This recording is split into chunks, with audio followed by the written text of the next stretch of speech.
STEM Family's Virtual Home Lab is a series of workshops to share practical tips, virtual experiments, and other concrete tools that families, even those with little time, few resources, and no STEM exposure or teaching experience, can use to engage their children's learning. STEM education leaders from across the country will offer a variety of activities for different age groups to engage students in STEM learning with resources that you have around the house. Before we begin, we want to let you know about a few Zoom features that we'll be using. First, we recommend sharing your thoughts and questions in the chat. It's really, really important, not only for you, but for us. It helps us to know what questions are out there so that we can make sure that everything's being addressed. We have one of our education experts, Julie Hasfield, who is the Global Director of Learning Design and Services for TIES, in there answering your questions. We'll also be posting a PDF of the PowerPoint and links to resources in the chat for everyone to have easy access. Next, we may bring participants on live to ask questions. In this case, we'll share your microphone so that everyone can hear you. And finally, you can find all of our webinars and podcasts on our YouTube page. Search STEM Ecosystems and subscribe or access the links on our website, stemecosystems.org. Let's take a moment and introduce our guest hosts and our STEM family. First, we have Adeline Deinhardt, Education Specialist with NASA Langley Research Center's Office of STEM Engagement. Adeline graduated from the University of Washington with a Bachelor of Arts in Education and continued her education at Concordia University, earning a master's degree in curriculum instruction with a focus on STEAM. Prior to her time at the University of Washington, she was president of the STEM program at Clark College, where she facilitated an outreach system that coordinated events at local elementary schools and youth service organizations. And previously, Adeline competed in NASA's student launch competition, interned at NASA Marshall Space Flight Center, where she facilitated the NASA Astro Camp, and interned twice at NASA Langley Research Center. She has also worked as a preschool teacher, an elementary extended day program teacher, and as a middle school Lego robotics team advisor. In her current role, Adeline works on the next generation STEM team, developing products and opportunities for students to contribute to NASA's endeavors in exploration and discovery. Adeline, thank you for being with us. Thank you for having me. I'm excited to get to meet all of you and get to talk to you a little bit more. Usually I would say welcome to NASA Langley Research Center, but today I am in my living room. But behind me, you'll see where I would typically work at NASA Langley. Is that where you normally work, kind of floating 500 feet above the building? Not quite entirely. If I moved my head enough, I could point out my building, but I don't know if I can find it from this direction. All right. Next, we have Jennifer Hudgens, NASA STEM Specialist is the Office of STEM Engagement. Jennifer began her space career early while she was in middle school. She had the privilege of meeting the incredible Sally Ride at a conference to inspire young girls to be astronomers and engineers. From there, Jen attended the University of Delaware to study astrophysics. From Delaware, she moved to Tulsa, Oklahoma to pursue an elementary education degree from Oral Roberts University in Tulsa because she wanted to inspire future generations in the science fields. While she was there, Jennifer was awarded Teacher of the Year from her school and served as Science Department Chair and Team Leader, and later received her Master's of Science in Geosciences from Mississippi State University. She's a certified elementary school teacher who previously taught sixth grade science in Oklahoma and a solar system ambassador with NASA's Jet Propulsion Laboratory for the last 7 years. Most recently, an education specialist with the Kennedy Space Center Public and Engagement Center, leading professional development workshops of teachers and teaching hands-on activities. Additionally, she's the STEM director for the Florida After School Network and is happy to be currently working on the next generation STEM team with Paragon Tech and NASA and looking forward to the future. Jennifer, thanks for being with us as well.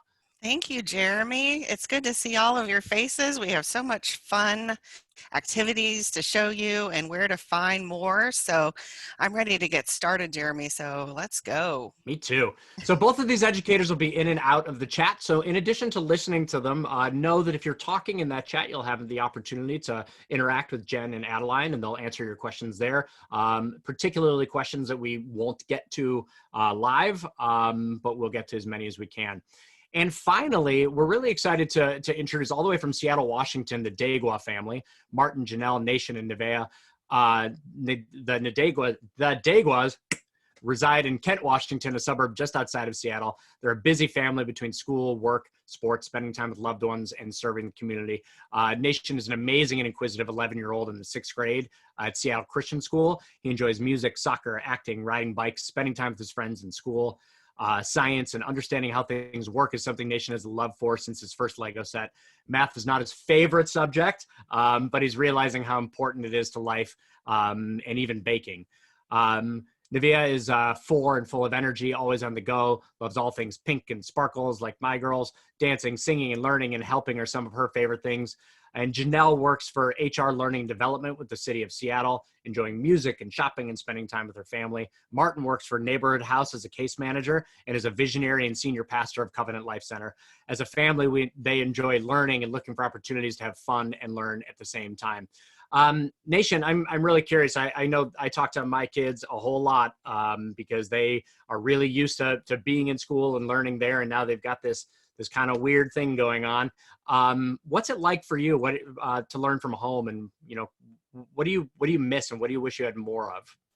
Well, I really miss being able to like see my friends and being able to hang out with that, mostly just like everyone else.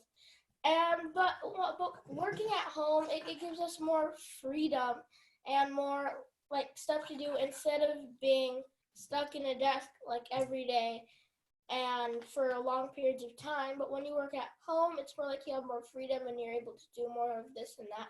So it doesn't feel like you're just bored and stuck there doing nothing. Mm-hmm. What about projects? Are you doing a lot? Do you like doing them? I like doing most of my projects because right now, for the sixth grade history class, we're doing a country report, and it's going really good. And we're working on it, and we get to build, and we search up, and we do a bunch of research, and then we build a small like scene and stuff like that. And it's really fun. What country are you doing? Kenya, because I'm Kenyan, my dad's Kenyan, my sister's Kenyan, and my mom is, and so that just made me happy to be able to look at the heritage and see that we're all Kenyan, and plus I know a lot about Kenya, and so yeah. We actually have one of the STEM ecosystems is in Kenya, and the gentleman who runs it would be a really cool contact for you. We'll have to make sure to put you guys in touch. Janelle, I know that I work from home a lot. My wife doesn't normally. We certainly don't work from home and take care of home and try to teach our kids from home all at the same time. I'm curious what that's like for you and what you kind of need to help you in that process. Yeah, so it's been challenging. The world has definitely changed over the last several weeks. I used to work from home just one day a week on Fridays, and I just had Nevaeh, and of course Nisha would be at school. So now we've tried to set a schedule, but the schedule really is loose. Some days, depending on what's happening, like what updates, like this week when we learned school is going to be closed for the rest of the week, or for the rest of the school year, you just kind of have to go with the flow. And so those days are a little bit rougher. So we might spend more time outside during recess, or we might just kind of let the schedule go and we might incorporate some homework on the weekend. So we're trying to have a schedule so that we stay on track, but we're also being flexible to see, what's going on. This is definitely unprecedented times. And so we have to make sure we're taking care of ourselves. Absolutely. As we're navigating everything that's going on. It's one of the things that we talk about a lot at TIES and with other groups that we work with is those standards are important, right? We've got to get our kids ready for next year, but more important than anything right now is making sure that our kids feel safe and secure, and that we're keeping their minds and bodies active as we're kind of all stuck inside. So it sounds like you're doing a really great job with that, and I hope that today's activities will give Nation some of the science he's been looking for. And we hope that it gives our STEM families and community leaders a fresh start for STEM learning at home. We're going to bring it back now to Adeline and Jennifer to facilitate a design challenge with our STEM family. And we invite you all to participate by making comments, asking questions. And if you've got the materials, and you do, participate that way as well. Even if you don't have a child with you in your home, it's really a great opportunity for you to pull out some of these materials, get creative yourself, and really get a deep understanding of what's needed to bring these type of experiences to your families. So Adeline, Jennifer?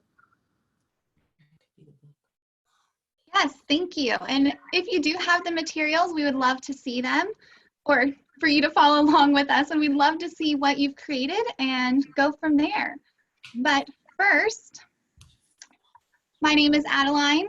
I'm going to be presenting with Jennifer, which you already just learned, but we are going to be doing the sound effects activity. So after we do that, we're going to make a few connections for you to talk a little bit about how this relates to NASA and you at home. And then you can ask us some questions. We'll do a little Q&A, and then eventually more ways you can get connected with NASA. So first, what is the sound effects activity? Well, this is an activity that you're going to learn today, but what happens if you didn't quite catch everything we learned? Well, it is online, so you can go find that. There's also an instructional video that walks you through this activity, much like we're going to do today, but in a little more compact sense. So both those links are on this slide, and we'll get to those a little later as well.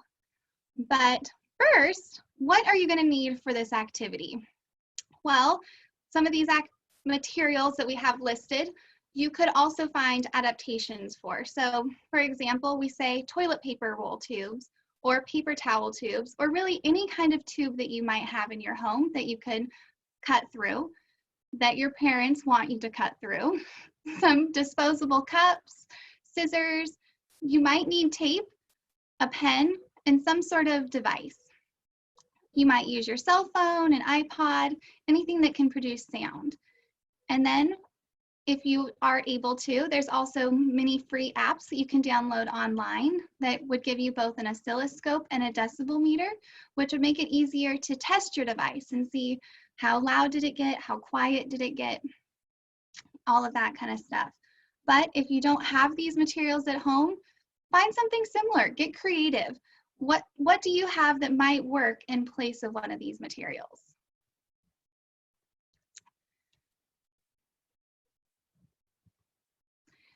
So our question, what are we doing today? Well, I want to ask you, how can you lower the perceived sound level that is being produced from a device without lowering the volume of the device? So what this means is you're going to make a device that can lower the sound of your phone, your iPod, that device, but you can't physically lower it. So you can't just go into the settings and say, oh, lower the volume down. What can you do that's going to quiet it without completely stopping it? I feel like this seems like a really useful thing right now, Adeline, when I'm upstairs on this call and my kids are downstairs playing Animal Crossing or something. How might they apply this device to things outside of the experiment? Yeah, so for us here at NASA, we talk a lot about sound and quieting sound because a lot of the things that we create a lot of sound, and so we need to quiet those as well. So for the project that I work on mostly, we're talking about quieting airplane noise. However, when you're at home, how might you quiet something that you're doing? Quieting your video games when your parents are trying to do something, or maybe just quieting your own voice too. If you have a parent that's on a call, or you have a sibling that's asleep, or something like that. How can you continue to do your everyday life in your home, but in a much more contained space while not disrupting everyone? You might apply some of what you learned today to that. But today, we are going to do two things. So first, we're going to create a speaker, and I'm going to walk you through how to create this speaker. But then you're going to design a device to muffle the sound that is produced by this speaker. So again, your cell phone, any kind of device that produces noise is going to go in your speaker, get loud, and then you need to quiet it without quieting the device. So for parents, this might be a little bit more for you, but how does this align to what your children are learning? So there's two big NGSS alignments here, and NGSS is Next Gen Science Standards. And so those would be developing and using a model to describe that waves are reflected, absorbed, or transmitted through various materials, because we're going to use a ton of different materials here to experiment and see what we can do, what makes our sounds louder, what makes them quieter. And then you're also going to develop a model to generate data for iterative testing and modification of a proposed object, tool, or process such that an optimal design can be achieved. Because we're not just going to make one device here and say, perfect. Everything we do continuously can be improved, redesigned, Every idea is a good idea, but you have to test it out to know. You have to know, how can I make this better? Or what could I do to make it better? So you're going to create models to explain or predict scientific phenomena, processes, or relationships. And again, you're going to evaluate the merits and limitations of these models. So what didn't work? What can I improve on? And then finally, cross-cutting concepts. You're going to learn about structures can be designed to serve particular functions by taking into account properties of different materials and how materials can be shaped and used. Are you going to use the materials just like you found them in your house, or are you going to adapt it a little to fit your design?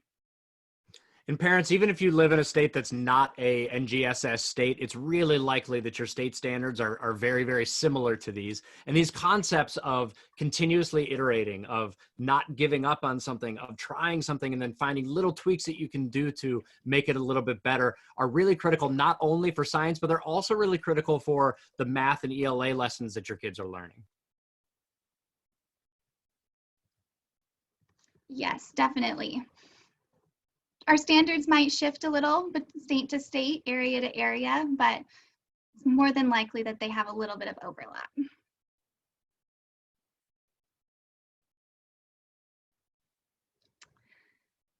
Some little vocabulary. I know that words that for us might seem very normal here at NASA might be a little different for you at home.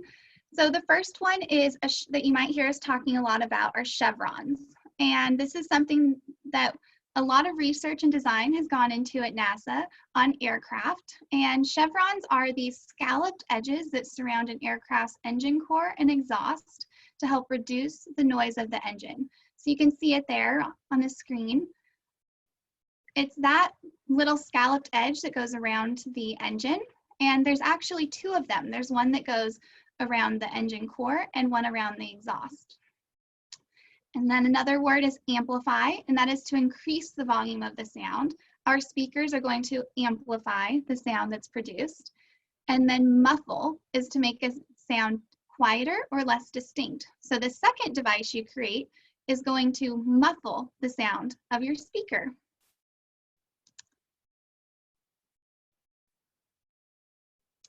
Now we're going to get a little more into the principles of sound. Sound is very important, as we talked about, to both ourselves here at home and at NASA. But what exactly is sound? Well, sound is a wave, and there's two types of waves. There's transverse waves, which is that picture up on the top. And that's what you typically see like in the water. If you were to drop a pebble, you might see a transverse wave. But sound waves are longitudinal waves, which you can see on the bottom. So it's a little bit different, but they're both waves.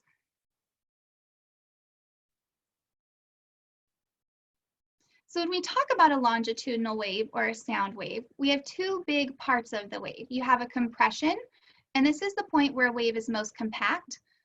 And then you have rarefactions, which is the part of the wave where it stretches, or it's the least compact. You can think of a slinky as a longitudinal wave. If you shook a slinky, that's kind of what it looks like. Yes, exactly. So if you have a slinky at home, you might grab one end and have a sibling or a parent grab the other end. And if you push the slinky, you would create a longitudinal wave. So if you went this direction, you would create a transverse wave.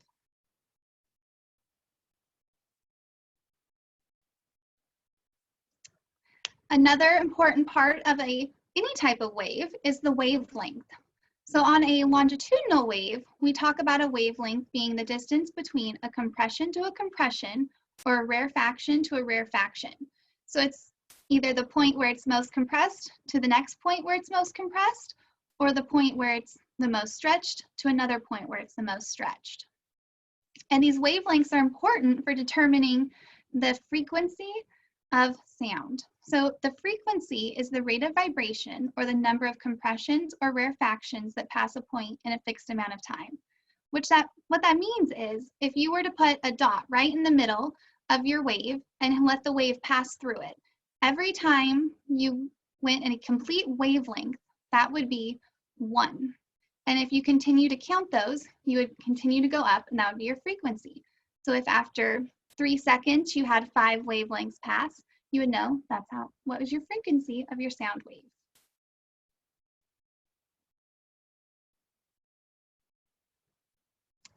So now we're going to get into the actual building of our speaker. So I hope everyone's had some time to collect some materials around the house. But for our speaker, the first few materials we're going to start with are our paper towel tube or our toilet paper tube. I have both, whatever you found at home, and 2 sets of disposable cups that you might have found at home. So for me, I have these red disposable cups, but you might have something completely different. So the first thing we are going to do is we're going to take our device, which I have an old iPod here, and I'm going to trace it on my paper towel tube. So I'm going to find the center of my tube. We're close enough to the center. If you have a ruler at home, you can measure it out, or you can give it your best guess. I did not have a ruler at home, so I had to give it my best guess. But if I would have been at work, I probably would have measured this out. Adeline, I'm nervous because the only paper towel tube that I have is still covered in toilet paper, and I'm not sure if you've heard, but there's a shortage. So that is a concern, and I understand, because when I found out that I was doing this webinar, everyone in my household was told that when you finish the toilet paper tube or the paper towel tube, you had to save it. And then yesterday, all of a sudden I walked into the kitchen and my paper towel tube was nowhere to be found. So I actually did have to take my paper towels off of my paper towel tube so that I could get one. So I understand what you're talking about. I get it. I found another. I've got a regular non-toilet paper covered paper towel, so I'm ready to go. But so once you have that mark traced right in your center, as you can see I did here, you can cut that point out. Miss Adeline, Yes. our cups are not complete cylinders. Does that matter? Sure. Nope, it does not matter. So it actually, it almost looks more like a cone, doesn't it? It's not a perfect cylinder. Oh, where it's square on the bottom? That's okay too. Yeah, don't worry. Okay. That is okay. You still have your same cone shape, which will amplify your sound. Okay. Nation, I think you have the new solo cups, the same ones that I have. I have these Cleveland Browns ones, but they're square for some reason at the bottom. So once you get that cut out, it'll look something more like this. And you're gonna wanna take your device and insert it into that hole and make sure that it slides in pretty snugly, but you wanna be able to take it out too. So not so tight that you break it, but not so loose that it falls out. And you might have to pinch your tube a little bit so you can cut it. But thankfully cardboard bounces back, so you're good.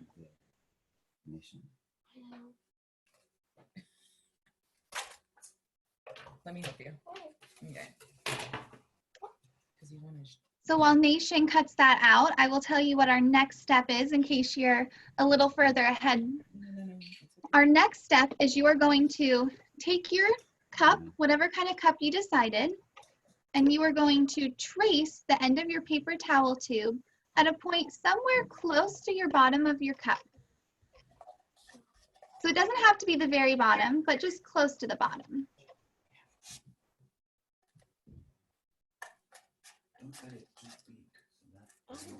And we can trace that spot. Okay, then I get down. And you're going to do that on both of your cups. And try to do it in about the same spot on your cup. So if you can see my screen, you can see here where I traced my tube onto the bottom of towards the bottom of my cup, but there's still a little bit of a gap up there. It's a little hard to see with the reflection. I think it's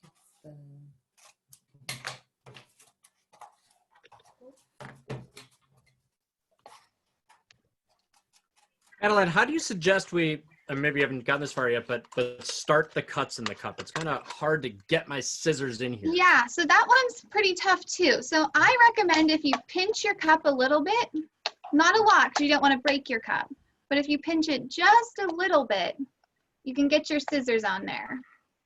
And once you get that first hole, you can then cut around in a circle. Do you want me to cut that for you? No. And it doesn't have to be perfect. Like I have one cut out over here. And as you can see, my circle's not perfect. It's a little more of an oval. It's kind of jagged. I did break my cup a little on the side too when I did it because it's pretty easy to do. So Adeline, can you show us how you did that again? With the cup? Yes, so with the cup.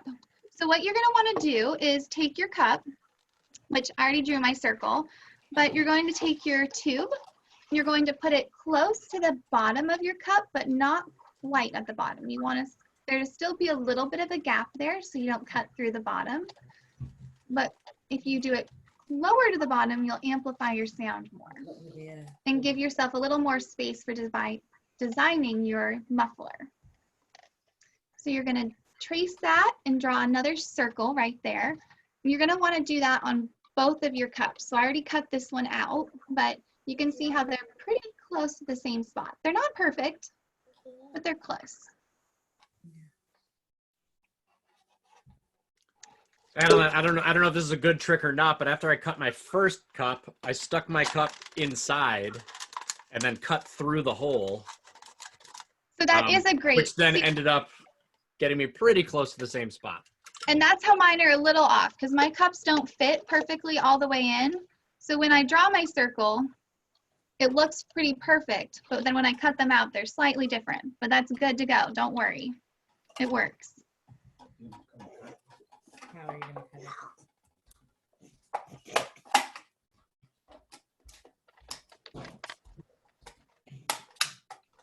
So once you get your tubes and your cups all cut out, you can slide them into each other.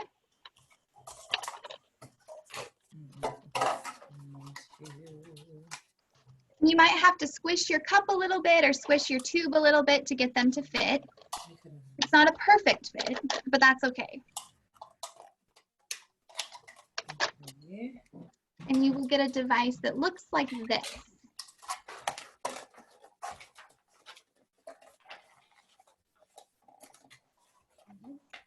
So my cups are pretty even on the sides, and I have a hole right in the center of my tube that my iPod can fit right in and out of.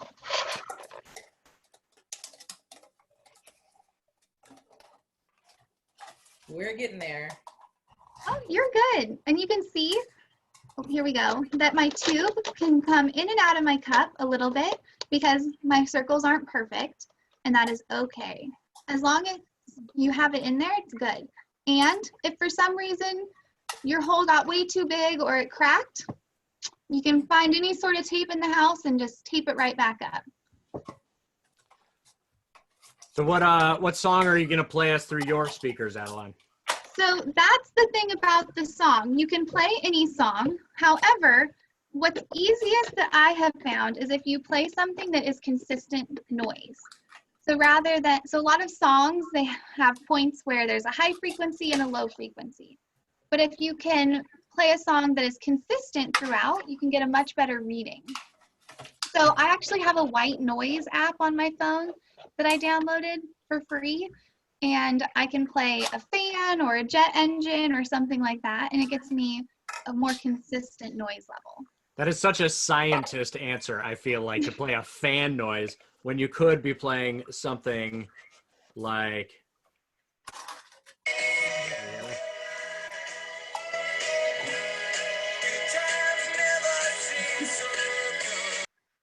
I know, I can just picture all the parents right now as I'm telling you all of your children to make speakers for in the house. Here you thought we were going to teach them something to keep them occupied, and instead we're creating more noise. But it's okay. I can tell you, I checked beforehand. I've got these big, heavy headphones on, and when I play my phone just by itself, I mean, I can hear it, but it's really muffled and quiet. And I can hear this like I don't have headphones on. through this Yes. this device. So if you do have a second device, so I have my personal cell phone here, and what I did is I downloaded a decibel meter. So on here, I can check to see how loud my phone is. So I can take my phone out and I'll play the music and I'll see, or in my case, I'll play the fan that has my consistent noise, and I'll see what the decibel reading is for that. And then I'll stick it into the speaker and I will test the decibel reading there. So I'll be able to see how much louder did my speaker amplify the noise. And if it amplified it a little bit or a lot, it doesn't matter. Either one is great. And this is also something that after the fact, you can go through and change. How can I make this speaker better? How can I make the noise louder? So let's go to our to the Dewa family for a minute while they're continuing to build. Navia, are you like liking this activity? You having fun? Good. Nation, what are you finding so far? Have you tried to play any sounds yet? Not yet. We've still been on a little bit. We've been on the struggle bus. On the struggle bus. But I think it's ready. All right. So what got you on the struggle bus? What was the hardest thing to do so far? One of our solo cups was being kind of a meanie and not wanting to cooperate with us, and so he was trying to rip on and get cracked and not fit in with the tube. But You know, I found the same thing. I swear I did the exact same thing to both cups, and one of them cut perfectly, and the other one has a giant crack the whole way up. What I have found, though, is that even though this one kind of has this crack, I sort of folded it down and put some tape there, and it sounds pretty similar to the other one, frankly. So I think that it doesn't have to be perfect. yeah, we did it too. We're adding some tape around the edges where it's cracked and stuff. Do you want to try the sound and see? Sure. Do you want to play a song or the white noise? Go ahead and play a song. Try Play a song. it. And that's something you can test as well. You can see, did my speaker work better with no cracks before I taped it, or did it work better after I taped it? Or did it make any difference?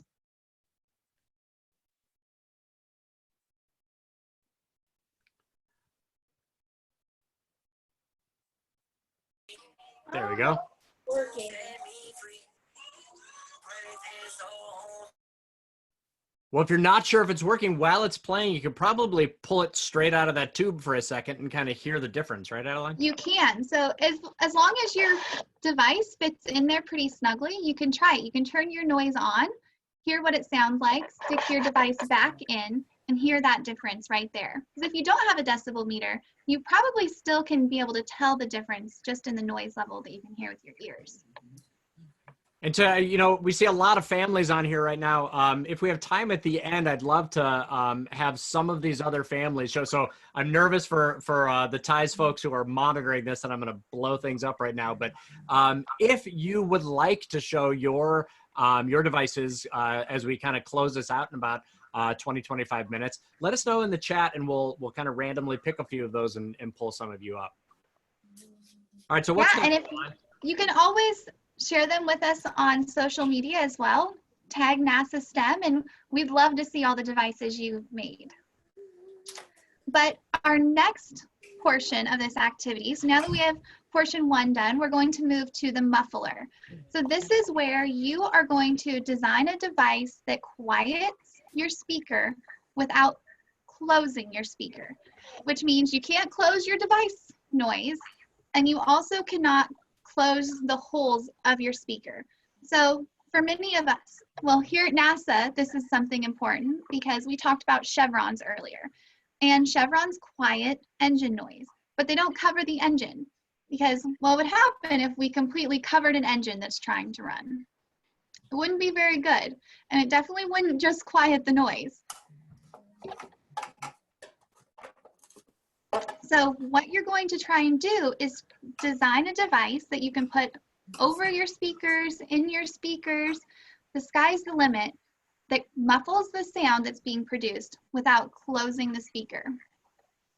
So a couple of examples of items I just found in my house are, we got takeout a few weeks ago with some curbside pickup. So I had some styrofoam cups available. And what I did is I cut the bottom off of my styrofoam cup. So that's something you could do, because you can't just put the straight styrofoam cup because that would close off your speaker. But if you cut the bottom off. Can we try a paper cup? Absolutely. Try anything. Okay. I found some styrofoam bowls. I also found some paper bowls. We have the paper towels that I took off my tube so that I could do it. You might try something like that. We're all paper towels over here. Can't even find them. Yes, I know that that might be a touchy subject depending on if you were able to find your toilet paper and paper towels. But we ran out of eggs this morning, so I have an egg carton. You might be able to cut up your egg carton to use somehow. Look at the way I tried it. This is the time to find and reuse anything you have in the house. And NASA is known for reusing items. The same aircraft that I talked about earlier, the X-59, it is actually reusing parts from previous aircraft. So the landing gear for the X-59, which is one of NASA's newest experimental airplanes, is actually coming from an F-16 fighter jet that's been retired. Because we don't have to make something brand new for every aspect. So it's a brand new airplane with some reused parts. So how can you use reused parts in your house to create your muffler? All right, so can you show us a little bit of what mufflers might look like? Some folks are asking just to kind of help them get started. Yeah, so one of the things that I just showed was I have a styrofoam cup that I cut the bottom off of. So this very simply could go into my speaker, and you would still be able to, there we go, if we get it positioned right, see into my speaker, because I did cut the bottom off, so there's no blockage, but it might muffle the sound. Or what would happen if I put one on both speakers? So why would the styrofoam cup muffle versus the plastic cup? If the plastic cup makes it louder, why is the styrofoam cup making it softer? So it's a difference in the type of material. So sound waves travel through different materials at different rates and produce different levels of sound. So this is also something you can experiment with. Even if you just took your device and put a material up on top of it, you could hear how that sound is traveling through the different materials. So if you want to try this with different materials, take some pieces of paper and put it over your device where it's producing the sound and hear what was louder. Was it the plastic? Was it the styrofoam, paper? What produced the loudest and the quietest sound under the same sets of circumstances? Perfect. So while folks are experimenting with that and trying at home, and you at home with your microphones turned off, I'd encourage you to make sure you have your, this loud enough so you can continue to hear Jen and Adeline, but turn on some sound and music. And while that music is playing, try putting things in and over and seeing what things are different. While they're experimenting a little bit, Jen, I think you have some resources that you're going to share with us. I'd love to hear more about what else is available for families to use from home. Sure, absolutely. While you're continuing to work on your sound and trying to muffle those sounds, we wanted to show you where to find more activities like this. So NASA's developed a website called NASA at Home, where they've put in a variety of resources for all ages, from videos and virtual tours, podcasts, and activities for students and their families. And the majority of activities that we're using or that are on there use a variety of common household items, because we know that your access to materials are restricted at this time. There's lots of fun games and videos for kids as well. We hope that you find the time to check out this website and help us to inspire the next generation of explorers. As Adeline mentioned, we also, you can reach out to us on social platforms, and you can also follow where we have opportunities and challenges that you can get involved in from the comfort of your home. Facebook, Twitter, YouTube. There's also a Pinterest site where you can get more ideas like this one. And we just hope that you reach out and share what you've made today using that hashtag NASA STEM. And we hope that you have had a good time. And we want to thank you for welcoming us into your living rooms today. We had a really good time, right, Adeline?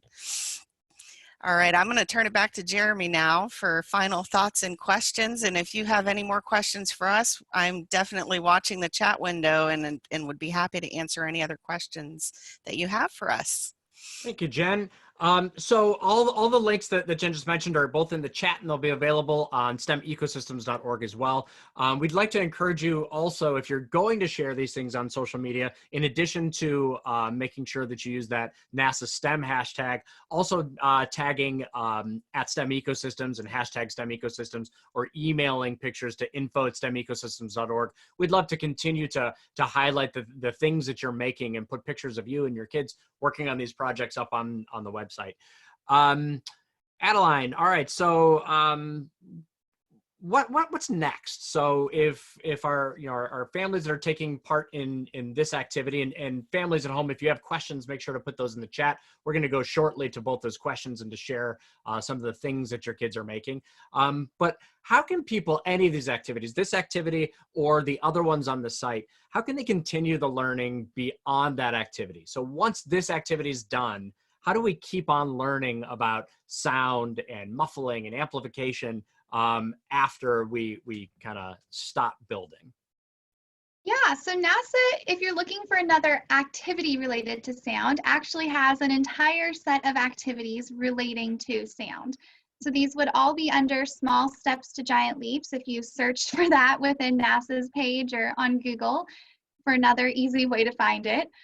So that's Small Steps to Giant Leaps. That's a good place. But also, any of these activities from home, you can adapt yourself and continue the learning. So we're giving you a very simple speaker here. However, experiment with it. See what else you can do, what you can change. Look inside your house. What produces a lot of noise in your house? What doesn't produce a lot of noise in your house? And why is it that it might not produce a lot of sound?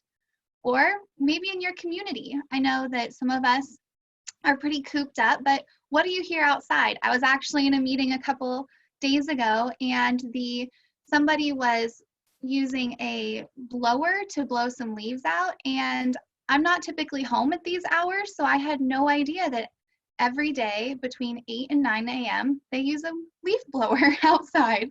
So that was something that I learned of, that there was now this big use of sound in my own home. And parents, I think a really a big thing to think about is just continuing to ask the questions, right? So with this activity as an example, we finish up, we wrap up, great, we move on with our lives. But then tomorrow, that leaf blower's outside, and don't just point that out to your kids. Ask them, what do you notice about the noise in the house? There's the guy's outside leaf blowing, and now I can't hear anything. What do you think he could or she could do to their leaf blower to muffle some of that noise? How could we make something? How could we create something that would reduce that noise or amplify the noise that we want to hear?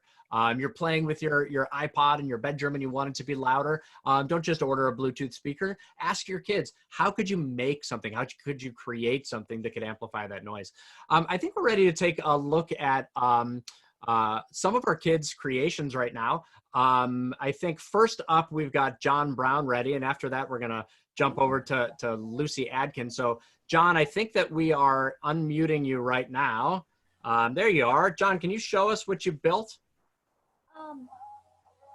It ended up making it louder, which it's really quiet when you take it out. When you put it in, it gets louder.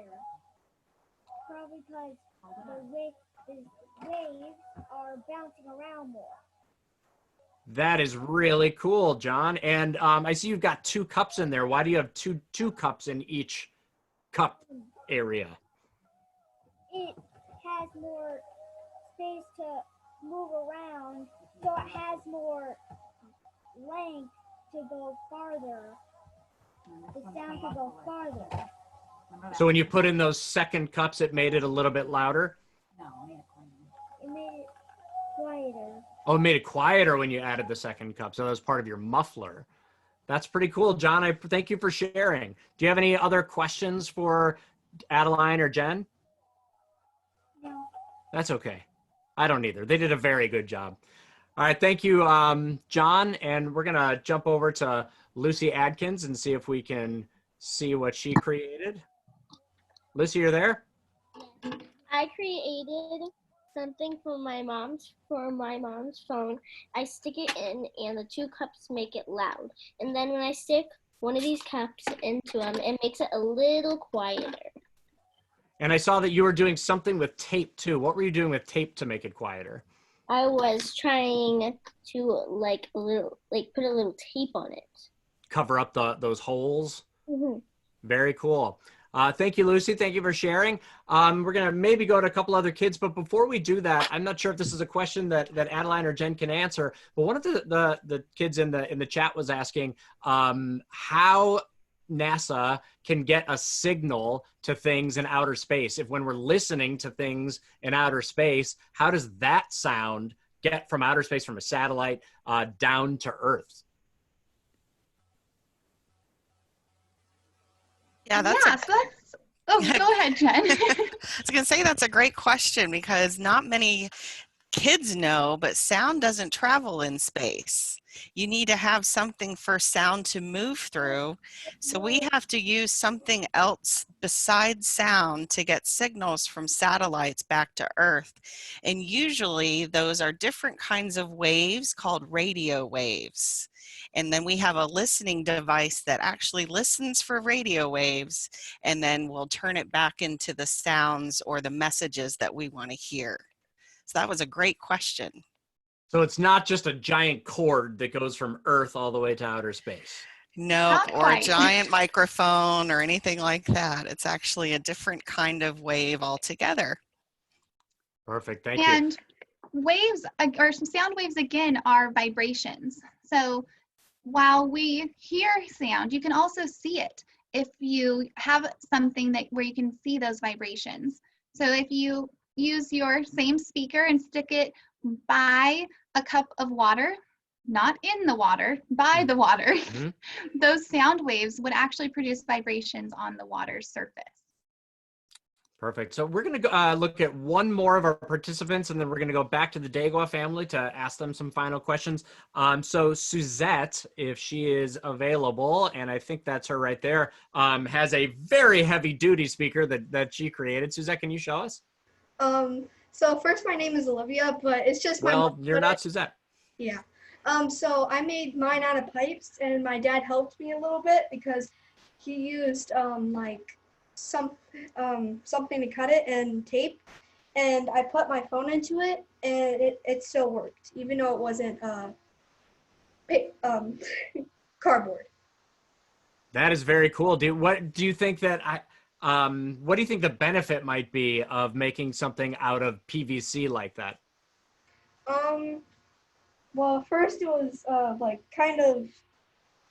I think because it would bounce off, it would bounce out of the pipes and make some more noise. Yeah, it seems like it might, because of that really reflective material, it might channel some of that sound forward, probably last longer. On the other side, not all of us have PVC pipe laying around, so it's very cool, this experiment that you can do it with paper towels and cups, or apparently PVC. I like that a lot. All right, let's jump back to the Dagua family. Daguas, are you still there? Yes, we are. So we ended up making it more muffled so we first have these cups like these. So you tried the chevron So design. we tried the chevron design, and then it muffled it quite a bit, and then we ended up putting on another cup, a second cup on top of those cups so it can muffle it. And we are using a decibel meter. Okay. That's kind of cool. Have you ever used a decibel meter before? I don't think so. No. Yeah. So Nation, what did you, if you were explaining this to somebody else, if you did some Facebook Messenger kids with one of your friends later, and they're asking what you did today, what would you tell them? What did you learn today? What's one thing that you learned from this challenge? I would tell them that I was participating in this really fun science webinar, and that I was able to build a speaker, and I was able to muffle the noise and make it louder. I know you seem like a really nice young man, so I'm going to put you on the spot here. We also want to help our parents learn how to help with this. What could your mom have done different or better to help you think through this activity? Maybe. Well, she had some ideas that were like, really? Do you think that's gonna work? Like, she tried putting slime in and like little pieces of paper and like styrofoam all in like on the outside, and I'm like, that doesn't seem like it'll work, but I guess we could try it. I was a little hesitant. But Yeah, that seems great to me. I always want to try every possible thing. Now I'm really curious. I'm gonna have to put slime inside my speaker after this is done. Thanks, Jeremy. I appreciate the support, because there was resistance to wanting to try. I know that you're learning from home right now, Nation. I know you're doing a lot of that. Some of the people listening today are teachers. If you could get to your teachers, if you could tell your teachers what you need and what would help you keep learning from home, what would you say? Maybe, because for us, everything's going good. The teacher's giving us like a list of what you're supposed to do each day. Mm-hmm.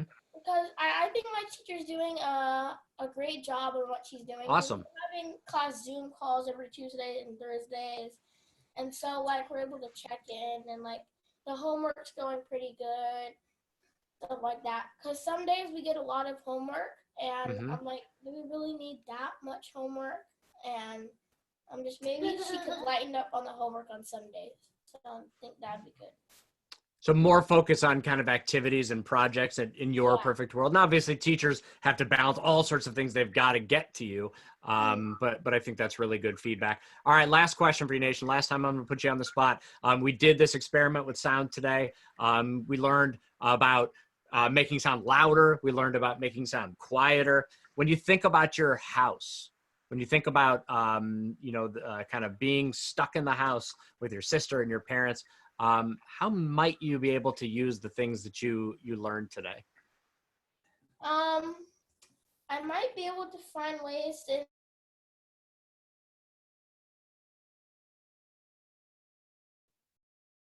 Whoops, we maybe lost you. Let's try that one more time. All right, unfortunately, I think we lost Nate. Oh, there you are. Okay. Like, maybe if I'm trying to do homework and she's on electronic and that's pretty loud, maybe I could find a way for it to still be at the same volume, but it be quieter for her to understand, like, I'm not trying to, like, mess up with you or turn it down so you can't hear it, but find a way for it to be quieter at the same volume. Perfect. Well, we really appreciate you and your entire family helping us out today and being put on the spot and working on these things live. It's very brave and incredibly helpful for us. So thank you. All right, everyone. It's so important that we remember and are grateful that we have access to an experience like this, but millions of families don't. So we are asking attendees to really think about how they can bring this activity and other activities like it to families in their area and their region that do not have access to internet and computers. So one thing you might be able to do is print and share these activities, drop them off. I know a lot of schools are delivering materials to their communities, so there might be a possibility that you could partner with them.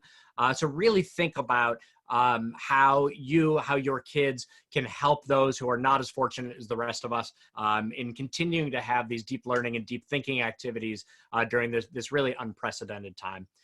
This has been a STEM at Family virtual lab from STEM at Home, brought to you by the STEM Learning Ecosystems Community of Practice. Thank you for joining us today. Come back on Tuesday for our community conversations, and next Thursday for our next virtual lab, From Boredom to Innovation, a problem-solving exploration at 1 p.m. Eastern Time. These virtual labs revolve around successful models and new ideas to support STEM learning experiences during and beyond this time of social distancing. Stay tuned to stemecosystems.org for upcoming shows. Make sure to email those pictures and your thoughts about today's session to info@stemecosystems.org. And please continue to participate. My name is Jeremy Shore, and we will see you next time.